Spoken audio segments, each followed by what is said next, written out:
नमो शेतकरी महासन्मान निधी योजना NSMSNY याच्यावरती क्लिक करायचं. जे काही पहिलं आपल्याला पोर्टल दिसतं आहे नमो शेतकरी योजना महा IT, याच्यावरती आपल्याला क्लिक करायचं आहे.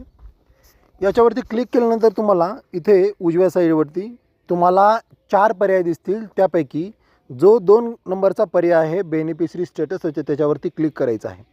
त्याच्यावरती क्लिक केल्यानंतर आपण आपलं जे स्टेटस आहे ते आपण 3 पद्धतीने चेक करू शकतो.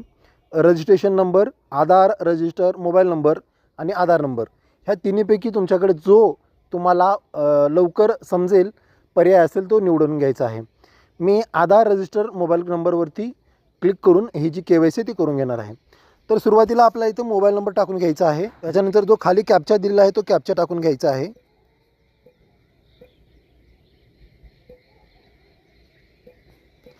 आणि गेट आधार OTP याच्यावरती क्लिक करायचं आहे. इथे आपल्याला जो काही OTP आहे तो OTP टाकून घ्यायचा आहे आणि गेट डाटा याच्यावरती क्लिक करायचं आहे. OTP व्हेरीफाय सक्सेसफुली झालेला आहे. ओकेवरती क्लिक करायचं आणि थोडी प्रतीक्षा करायची, का तर आपलं जे पोर्टल आहे ते थोडं स्लो आहे. तर तुम्ही इथे पाहू शकता जे काही नमो शेतकरी महासन्मान निधी योजनेचा जो काही हप्ते आहेत ते इथे तुम्हाला दिसत असतील आणि त्याच्यानंतर त्याची माहिती जी आहे ती ओपन झालेली असेल. तर इथे आपलं आधार क्रमांक, नाव, मोबाईल क्रमांक, PMK रजिस्ट्रेशन डेट, ही सर्व माहिती इथे दिसत आहे.